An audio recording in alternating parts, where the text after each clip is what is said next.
Good evening.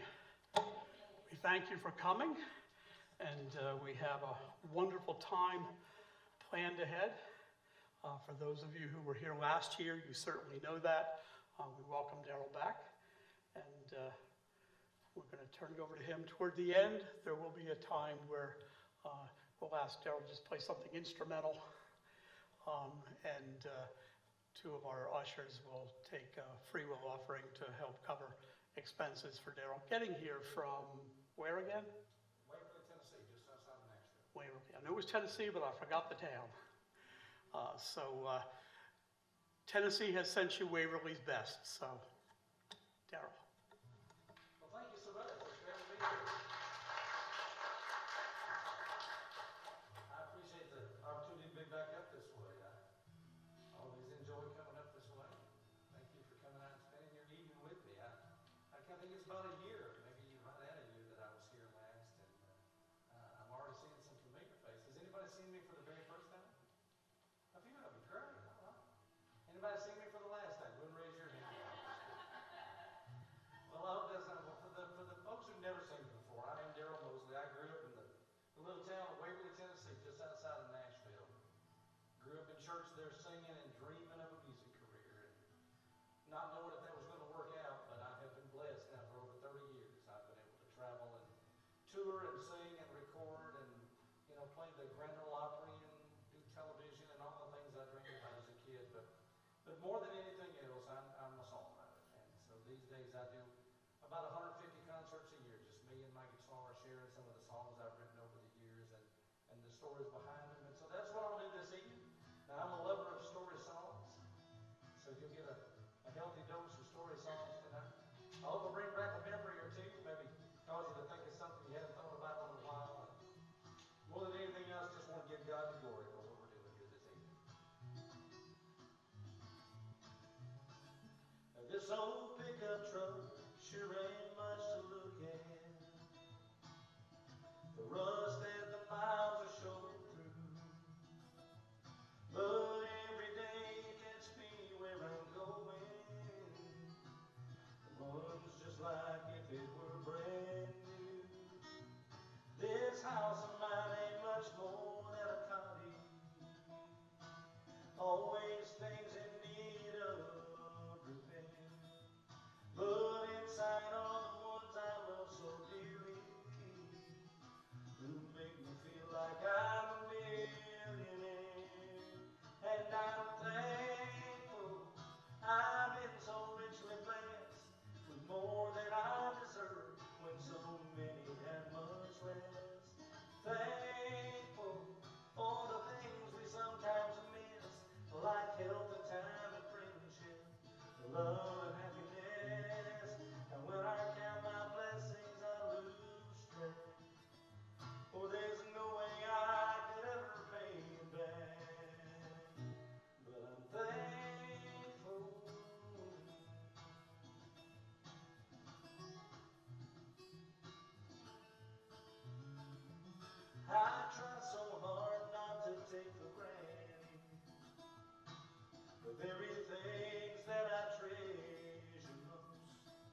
dreaming of a music career. I didn't have really any idea how that all was going to materialize, and I learned much later that it's a process. God has to put all the pieces together, and so He started me out singing in church, and my mom sang, and sometimes I'd stand up there and sing with her, and then I got old enough to sing by myself. And when I was about 13, I started learning to play guitar. I got inspired by an Elvis movie, learned to play guitar. And when I was about 15 or 16, I was where I live is about 5 miles from Miss Loretta Lynn, and Miss Loretta was always wonderful to me. Just she was the biggest thing in music at the time, and I was this teenage kid. But when she was home, she would oftentimes take some time to sit with me and talk about the music industry, and I learned so much from her. And she was the first one to point me towards songwriting, so I started trying to learn how to write songs, and that's been a lifelong process, and it continues to be trying to learn how to build a song. I've learned to kind of keep my radar up for things that seem like they ought to be a song. I wrote this not long after my dad passed away, and I wanted to honor him in something, so I'll share this with you.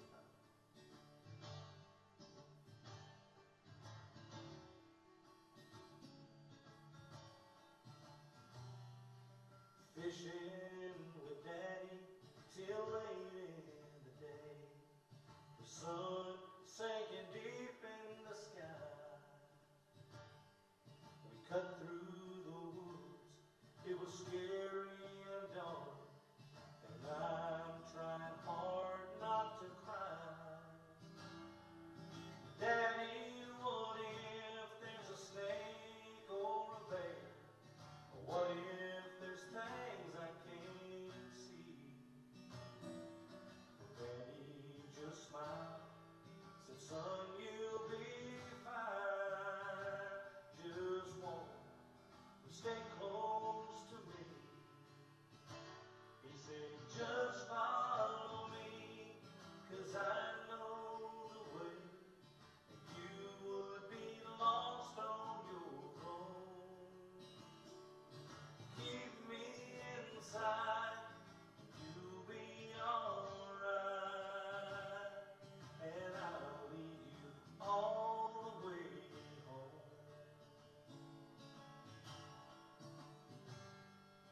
Sitting in church, singing just as I am, but this time it's more than a song.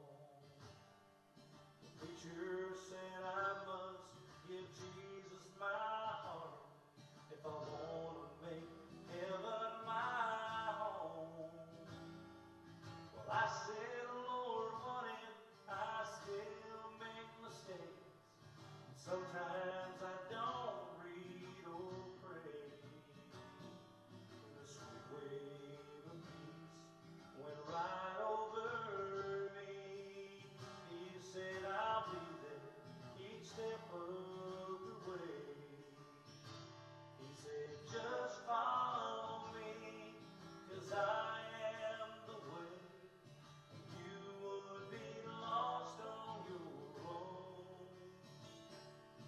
Keep me inside, and you'll be alright, and I'll lead you all the way home. I'll lead you all the way home.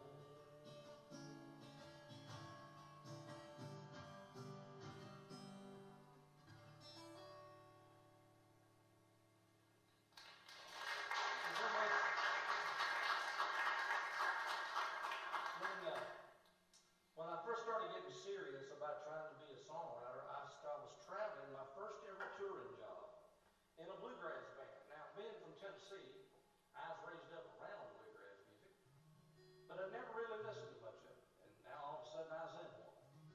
So I started listening to bluegrass bands and their songs and trying to figure out how to write something that seemed like it would fit.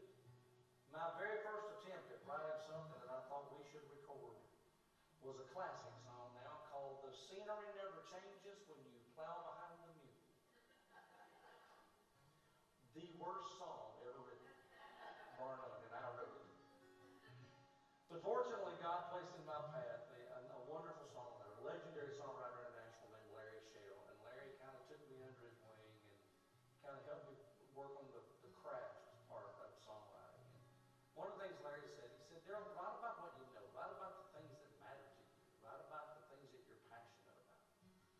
that's been the best advice, because that's what I've done my whole career, is I write about my little town, my little church, and those people, and those experiences.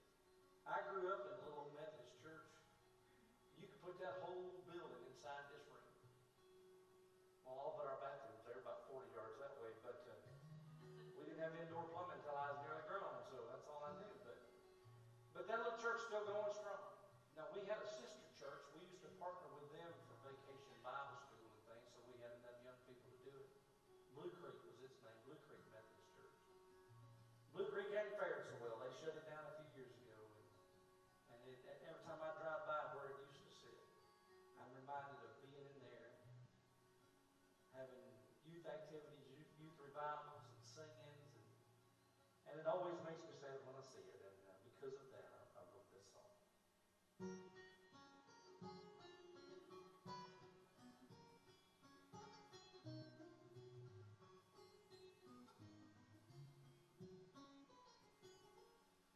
The windows are boarded, there's locks on the doors. The paint is now peeling and chipping away. Down off the highway, it's just an eyesore. People drive by and just look away. But I still remember a time in the past, with cars in the driveway and freshly mowed grass. The church bell would ring so that the neighbors could hear. Oh, I still remember the time when God lived here.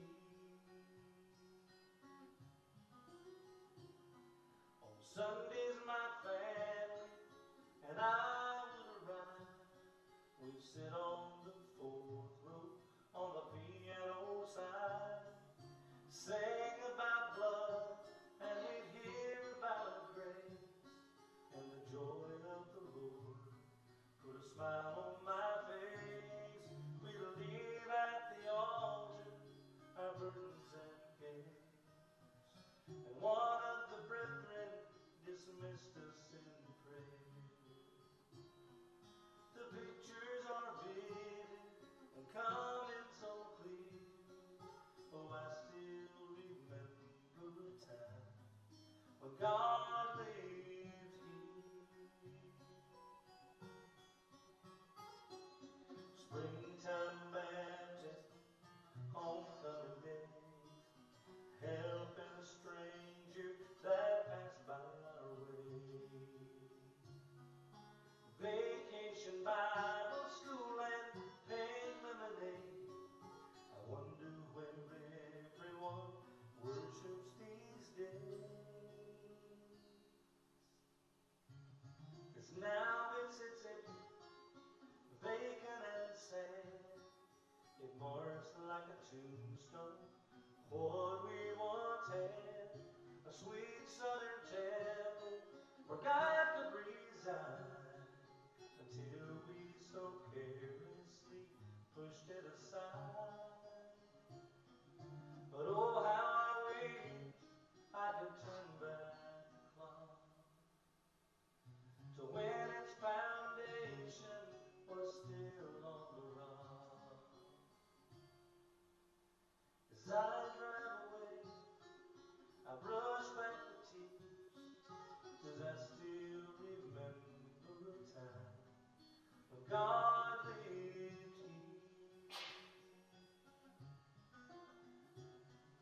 The pictures are vivid and coming so clear. Oh, I still remember the time when God lived here.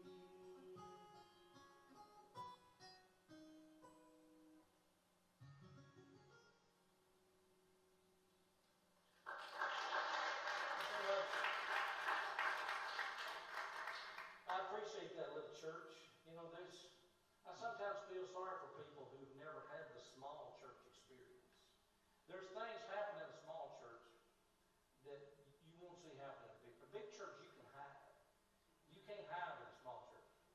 You don't show up, they'll know instantly you're not there because you sit in the same spot every week. And then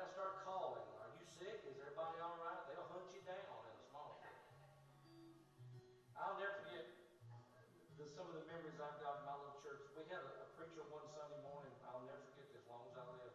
All the youth was sitting on the back row, and he was preaching, and he was shucking the corn. He was really going at it. And he ran back to this dramatic moment and slammed out on the pulpit, and when he did, his false teeth come out. God is my witness. He caught him about right here and just slung them back in his mouth and kept preaching. I don't know how much longer he preached because for the back row service ended right then.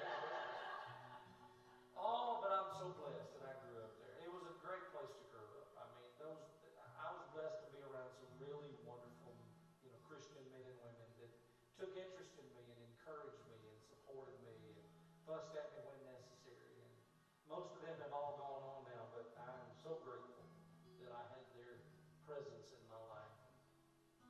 I wrote this song kind of around, kind of a composite of some of the men I've been around over the years, some that I still visit with, some from that little church. My dad was certainly a guy like this.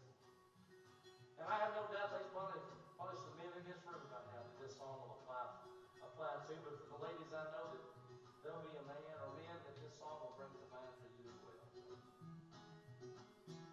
That you pass him without notice in his muddy boots and jeans, blue collar and dirty fingernails. But he's the one you call on when it's got to be done right, and he shows up just as steady as the mail. He says the most important tools are elbow grease and sweat. Takes pride in the work he's called to do, and he believes in earning every dollar that you get. Now he don't quit until the job's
just beautiful. She was maybe 40 years old, and she was just breathtakingly beautiful.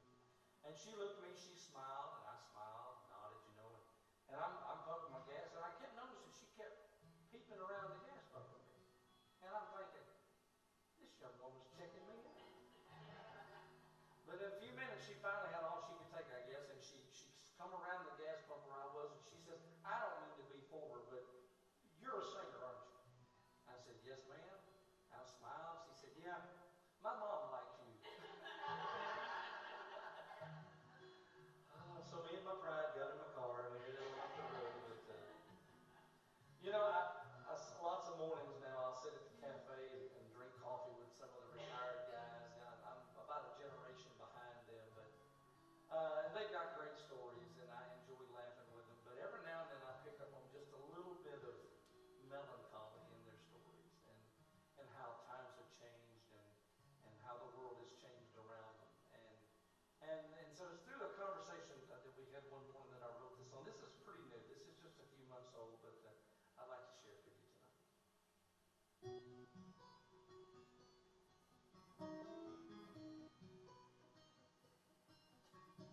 Some days my back hurts for no good reason.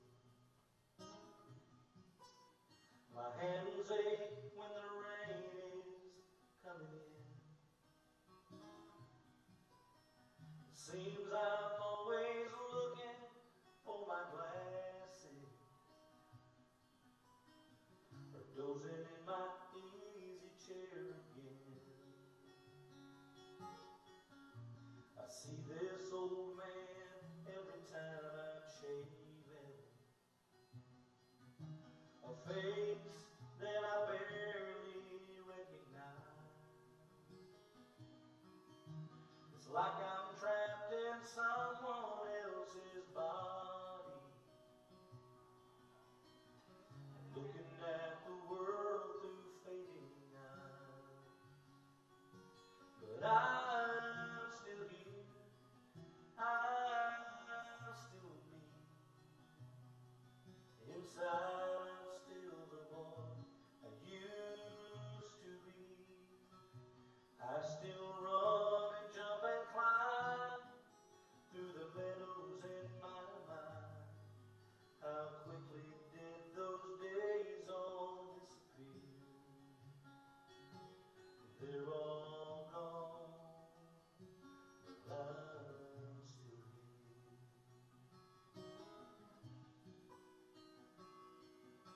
Don't think that I don't see you, look right through me, or roll your eyes when I take too long. It's hurtful to be treated like a burden in a world that feels I don't belong. I traded restless youth for aging wisdom, but I think I got the wrong end of the deal. Those carefree days, I took them all for granted. Now staring at the end is just surreal, 'cause I'm still here, I'm still me. Inside I'm still the boy I used to be. I still run and jump and climb through the meadows in my mind.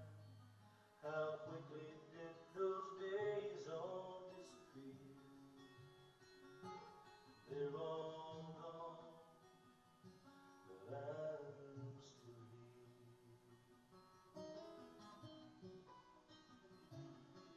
So many of my old friends have finished up their race. There's nothing left but memories and stone.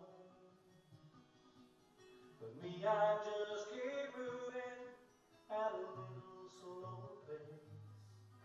'Cause until the good Lord calls this old boy home,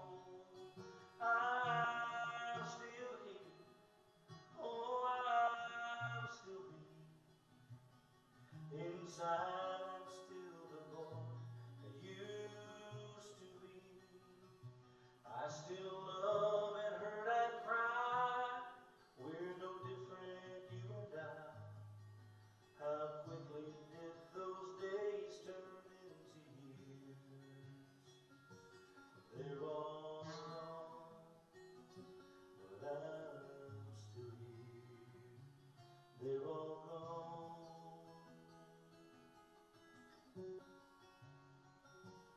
I'm still here.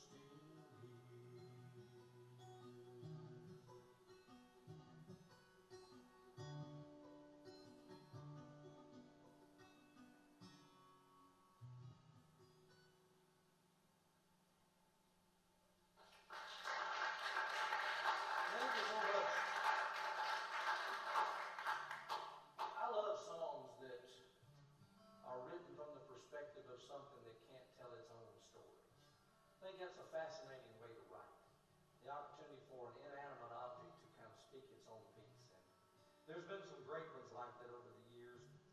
Well, as you can imagine, I spend a lot of time in hotels. I mean, I know everything there is to know about hotel rooms.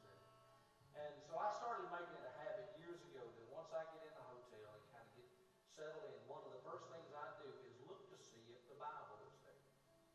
And most of the time it still is. I can tell you, in the hotels I stay across the country, most of the time there's a Bible in those rooms. Occasionally it's not there. Sometimes there's something else there. But most of the time it's there. And I'm comforted by that. Because I was thinking, one night I was thinking about that room I was in and the people that were in there last night. What's their story? Or the people that will be in this room tomorrow night. Well, why are they here? I mean, are they like me? Are they traveling for work? Or maybe they're traveling for vacation or something fun. Or maybe they're traveling because of a health issue or a funeral, something that's very difficult. But I was comforted to know that for whatever reason they were there, the Bible was there. And so all those thoughts were kind of coming together, and that's where this song came from. The Gideon organization, who's responsible for a lot of those Bibles, kind of adopted this song, and I'll share it with you tonight. Well, there have been millions made just like me, but no two are quite the same. Each of us has stories of the lives that we've seen changed. I rolled off the printing press 8 years ago last June, and someone with the Gideons placed me in this hotel room. They slid me in a table drawer between two double beds. Most often I've forgotten, but sometimes I do get read. Well, there've been hundreds, even thousands, who have passed a glance at me, but the ones who took my words to heart are now forever free. The power that's within me is available to all. So when some stranger picks me up, I'm there to heed the call. Whatever you are seeking, I have just the answer for. It's pressed upon my pages out of the Bible in the drawer. There was a man from Indiana, lost in drugs and deep despair. He had just about hit bottom when he saw me laying there. He picked me up and started reading, found his place in heaven's plan. The next morning when he checked out, he walked out a different man. A young runaway from Dallas who had stopped in for the night, out of money, food, and options when she saw me in the light. Jesus offered her the peace that she had craved but never found. Called home and soon heard mom and dad that she were Texas bound. A brand new story walks into my room most every night, and the words of Jesus' love are here in red and black and white.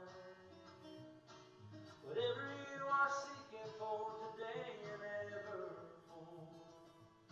it's pressed upon my pages, out the Bible in the drawer. Pressed upon my pages, out the Bible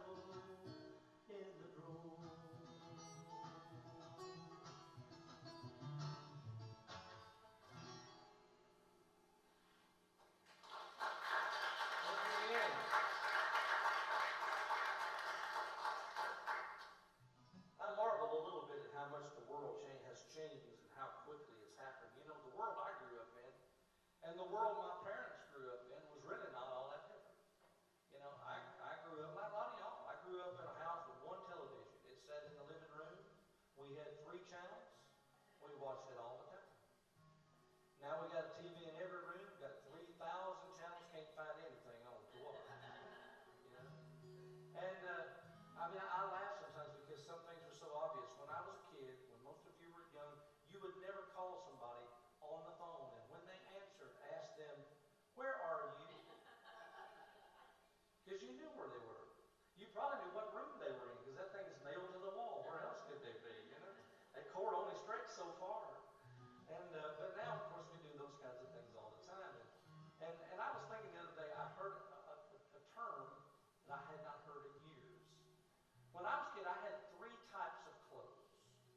I had church clothes, I had school clothes, and then I had what Mama called everyday clothes. Play clothes, everyday clothes, you know. So when you get home from church, you take off your church clothes and you put on your everyday clothes. And then, you know, you come home from school, do the same thing. You got to put up school clothes, take care of them, put on your everyday clothes. But we all know it was the everyday clothes that we wanted to be in the most anyway. You know, the other clothes got all the attention, but the everyday clothes were the best. And so I was thinking a little bit about that, and that's where this song came from. My buddy Rick Lang and I wrote this. And, if you listen to the Southern Gospel Channel on XM, they're playing this quite a bit right now. But I'll share with you.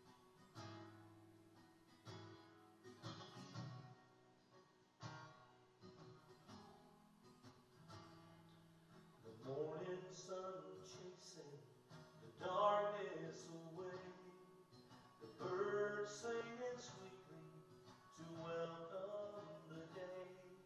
I sit on the porch with my coffee in hand, and know I'm a fortunate man.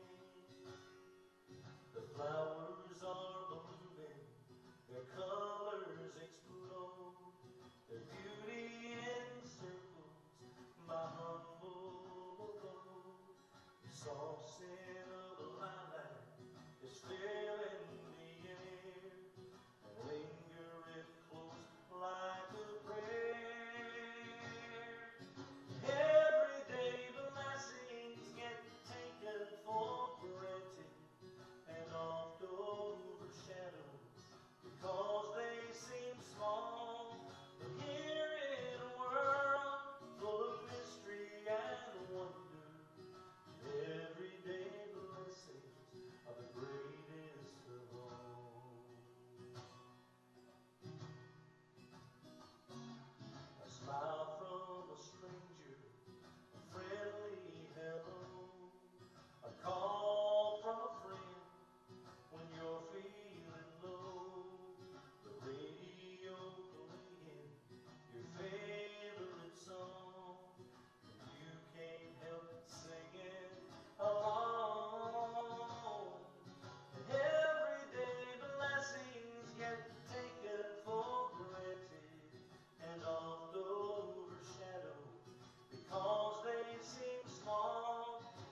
the fact that at any given moment we can choose to turn on those mental videos, those mental pictures, and revisit people and places and experiences that you wouldn't have access to any other.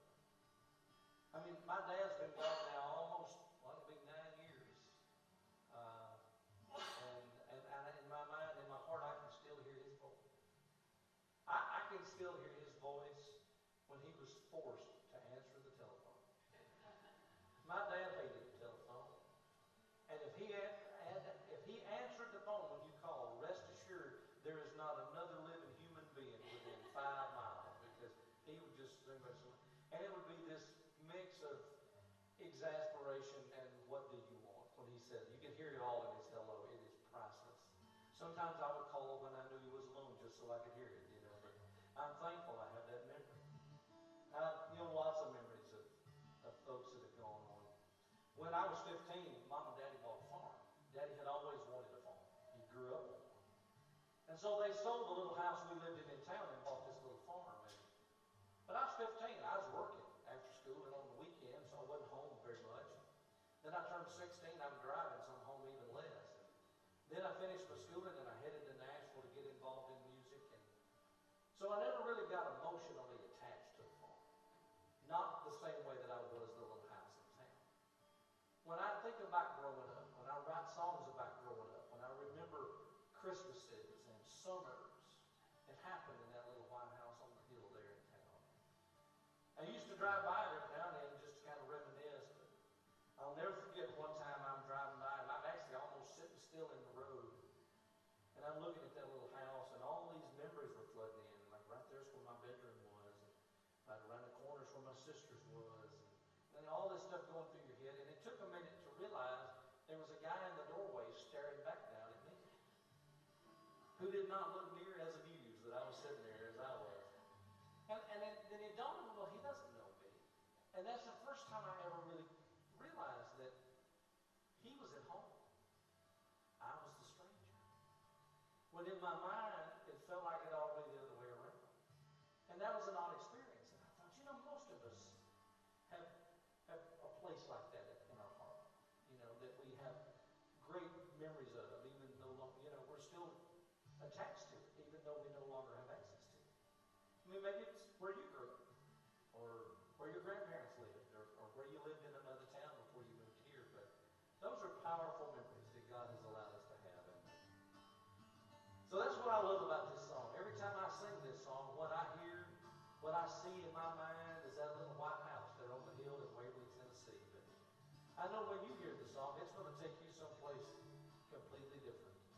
Of course, I have no way of knowing where you're going to go, but I hope it's a good place, and I hope it's some place that you hadn't visited in a while. A little wood frame house on a quiet street, the centerpiece of all my childhood memories. I drive that way every now and then to remember where I came from and who I've been. I turned on that old familiar blank top. I slow down, but I don't stop. The little house where I was raised surely seen its better days, and somehow looks much smaller than before.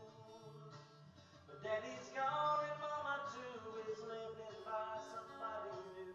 Strangers lost behind that old screen door. Well, I still go back, but I can't go home anymore. I wish I'd known way back then just how fast time gets here, then it's gone again.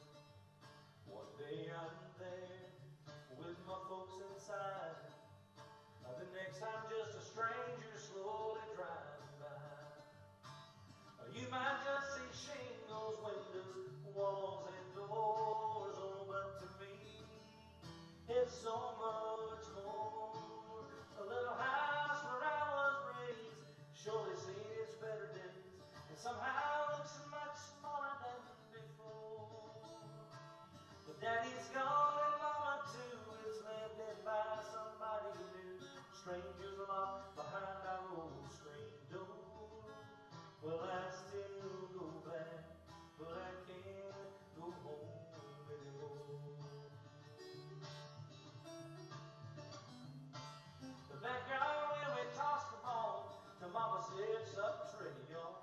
Then we joined hands and Daddy thanked the Lord. The bedroom where I dared to dream of places I had never seen, a great big world had called me to explore, had brought me back full circle to this door. Well, I still go back, but I can't go home anymore.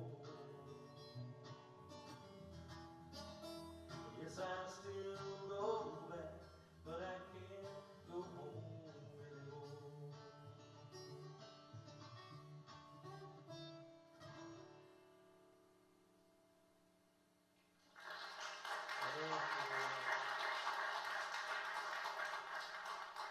I've noticed as we get older, the things that we value change. Things that we hold precious are not the same as they were as we age. I grew up, things that matter to me. Well, for example, when my mom, after my dad passed away, there was a lady in town who took some of Dad's shirts and sewed them into a quilt. And my mama loves that quilt. Proudly displays it in the home. Now, before Dad passed away, all them shirts was just another load of laundry. It's different now. After he passed, she asked me, she said, your dad's got these tools and things. Is there anything that you need, anything that you want? I said, well, I can't name anything I need, but there's one thing I'd like to have. And that was Dad's baseball glove. And it looks like something the dog was drug in. I mean, I can't remember the player signature that's carved in it, but he played for the Dodgers when they were still in Brooklyn. But it's what he used when he and I played catch.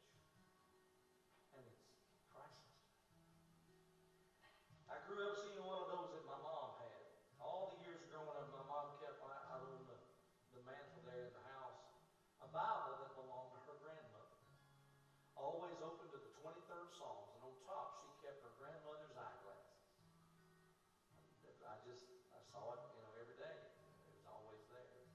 Well, after Dad passed away, Mom sold the farm and she bought a little house in town. And one of the first things she did when she was setting up house was she had that Bible and the glasses back on the fireplace. Well, she didn't live there very long. It was a little over a year when our town was hit by a catastrophic flood. And it was odd what happened, but first of all, we had about 19 inches of rain that fell in one morning, which was a fourth of our annual rainfall. Well, all the creeks and the rivers were emptying out. Well, there's a train track that runs right parallel with Main Street. It's been there since the Civil War. It sits about 10 feet or so above town level. And a lot of that water pooled in behind it, and it held it back as long as it could until the amount of it and the weight of it was just too great. And it finally pushed through the tracks. And all that water just a wall of water come rushing into downtown at one time. There's video footage on YouTube still of people in town who went from no water in their yard to 6 feet of water in their house in 9 minutes. It was just something like out of a movie. We had 20 people tragically killed that morning, several of them children. We had 272 homes completely destroyed. The force of the water was so great, it was pushing houses off their foundations. Houses were colliding into one another. Mom made it out with about 5 minutes to spare, by the grace of God. But after the waters receded, we got into Mom's house to see if there was anything left. And honestly, not much was. The waters had pushed the windows out, and most of her material things were just washed away forever. Well, of course the Bible was gone. One of the first things I looked for, and it didn't surprise me. It was all gone. But as we were moving things around to see if there was anything in there salvageable, on the far side of the living room, we found the Bible. Somehow, through all that chaos, it had traveled from the fireplace all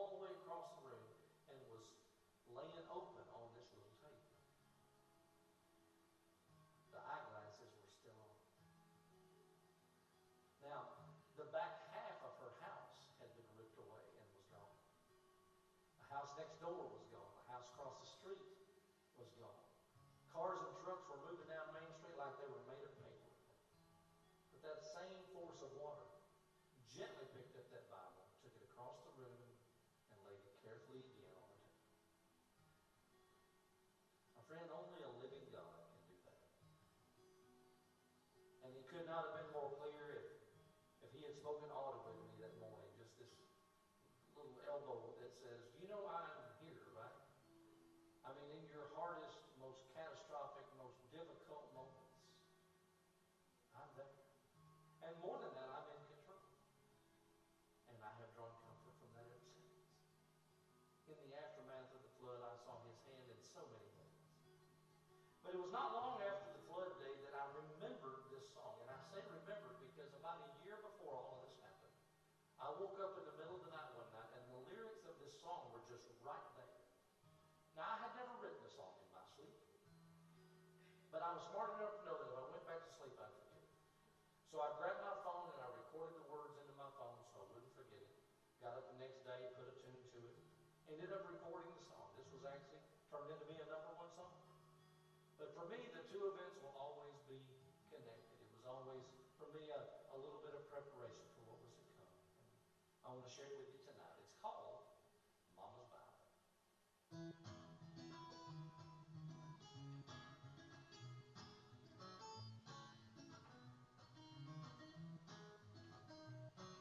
The services were over, most everyone was gone. Friends with their condolences for a mama who passed on. Partly tired, partly tribute, I sat down in her chair, and on the table right beside me, I found her Bible there. I picked it up and held it just the way I'd seen her do. Then I ran my thumb across it and I flipped the pages through. That's when I started seeing little pieces of her past she'd placed between the pages just to make the moments last. Not too far into Genesis, I found a faded rose, one she'd saved from her bridal flowers, I suppose. Because right there beside it was an old worn black and white of my mama holding roses and my daddy smiling bright. I found an old church program between Judges and Ruth from the Sunday I got baptized back in my days of youth.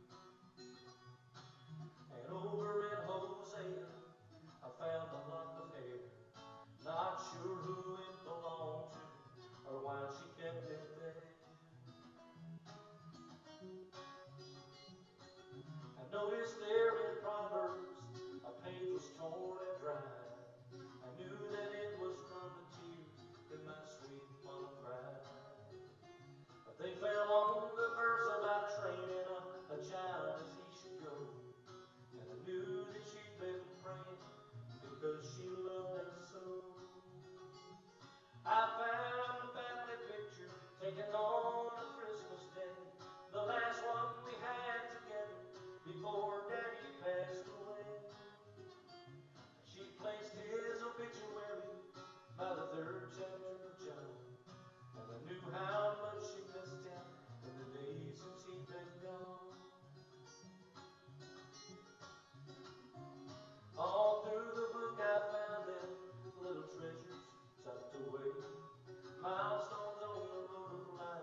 places a special anointing on it.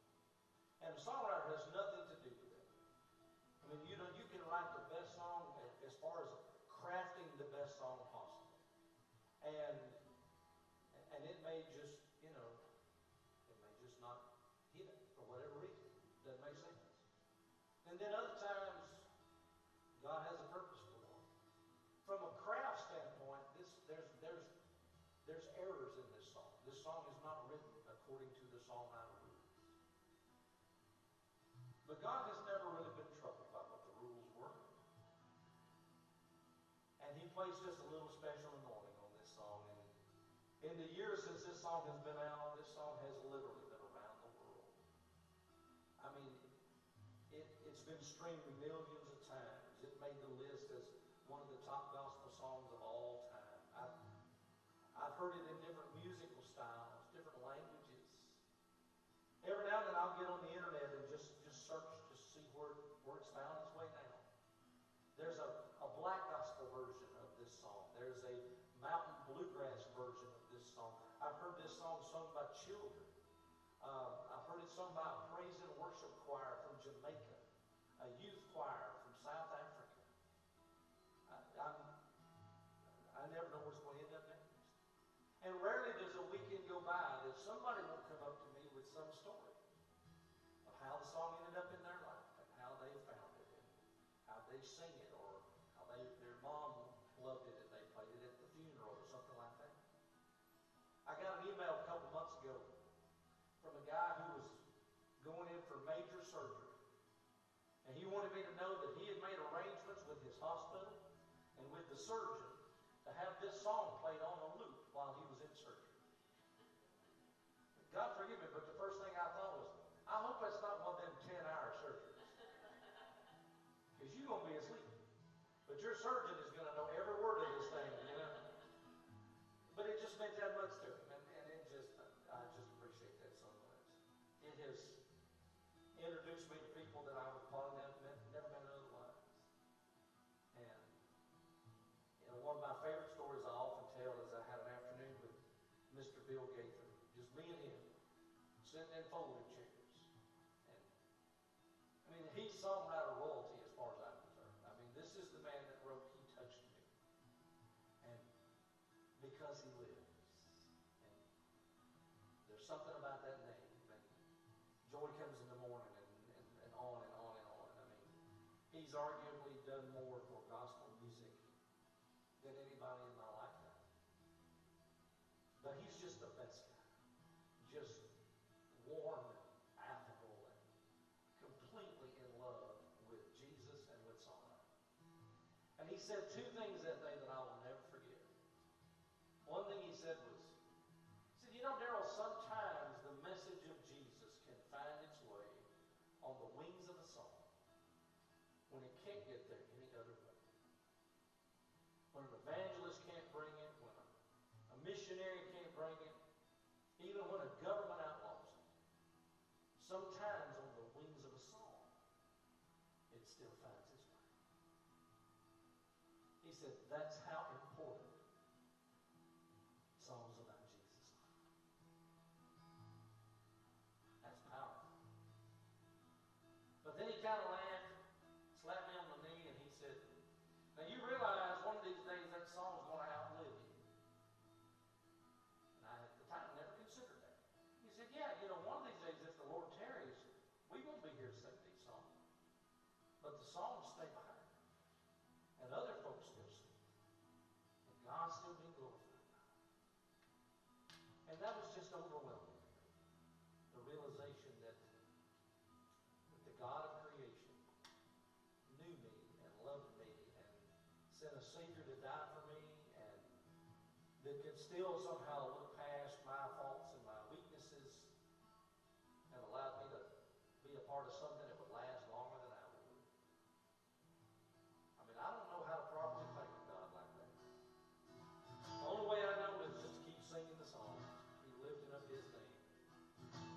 If you follow gospel music at all, you've probably heard this song somewhere along the line over the years. The Booth Brothers are the fellas that first put the song out.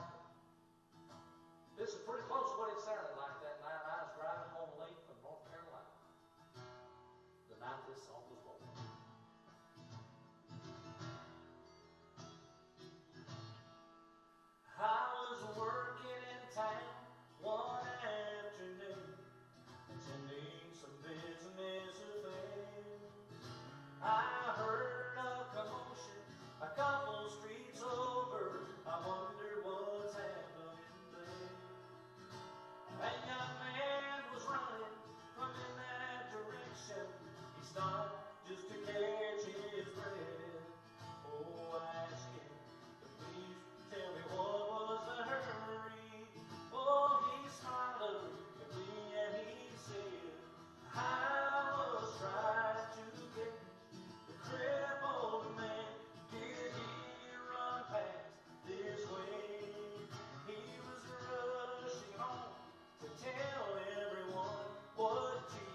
want to thank Daryl for being with us tonight, not just with applause, but we're going to take a free will offering to help with expenses of getting him up here from Tennessee.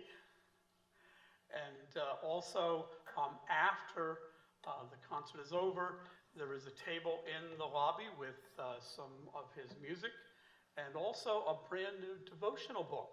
So he's not only now a musician, he's now an author. And so there's a lot, if you've enjoyed the stories around his songs, a lot of the devotionals are related to his music and the stories behind those songs and around those songs. So at this point, we're going to ask him just to play something instrumental, and our ushers are going to take our free will offering to help with Daryl's expenses.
Folks, thank you for allowing me to be here tonight. I appreciate you sharing your evening with me. I do covet your prayers. I'm on the road, like I said, a lot. I average driving about 5,000 miles a month. And so I appreciate your prayers. I have a website with my schedule on it, and it's up to date, and you can kind of see where I am. In fact, I'll actually be back in Pennsylvania next weekend. But I also have Facebook and social medias if you follow those. One other thing I'd just like to add, if you would please be in prayer for the Nealon family. Rex Nealon is a legendary figure in Southern gospel music, the Rex Nealon singers. And of course, he's been gone for many years, but his family has been carrying on. And yesterday, his daughter Kelly, her husband, her daughter, son-in-law, their assistant, the pilot, and his wife were all killed in a plane crash. And, those of us in the gospel music world, that's a lot. And so, but just the Nealon family, if you remember them in your prayers, I would appreciate it. Can we prevail upon Daryl to sing one more song for us? That'll be my pleasure. A few years ago, I stopped watching the news, especially at 10 o'clock, because it kept me awake. I started watching the Andy Griffith Show, and I slept so much better. And I guess it's because, you know, when you watch those old kind of shows, you know everything's going to work out in the end. And, you know, no matter what's happening in the news, it just kind of leaves a bad taste in your mouth. And I thought, you know, that we have a tendency to dwell on that, to dwell on the negative, you know, and I try to be positive in my songs and in my life. And so I wrote this. This will actually be on the new album. It's come out in October, but this has kind of become my anthem this year. And this seems like a good way to close out the evening. Oh, I don't like to watch the news. It just makes me crazy. Whatever they are talking about, there's something bad to say. The price of life is climbing, and the paychecks all are shrinking. And it just gets me thinking, wishing I could run away. Then I remember what my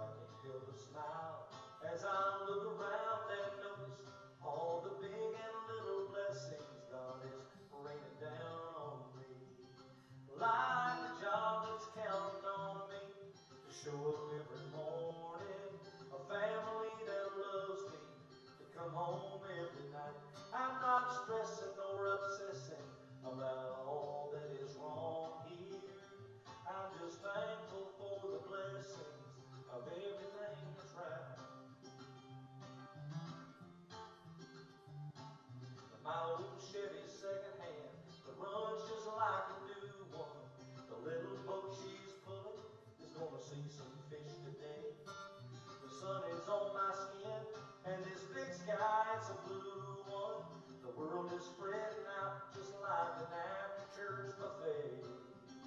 Oh, well, I know life ain't perfect, and this world has got some problems, but there's a lot to celebrate, a lot to thank God for. So I'll just try to see the good in every situation.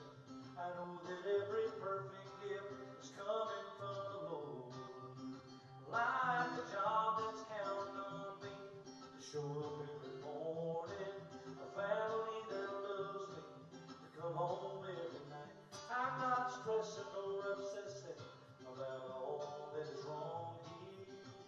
I'm just thankful for the blessings of everything that's right. I'm not stressing or obsessing about all that is wrong here. I'm just thankful for the blessings of everything that's right.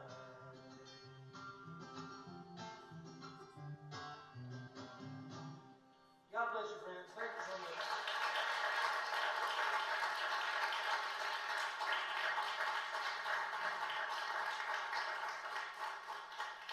Thank you, Daryl.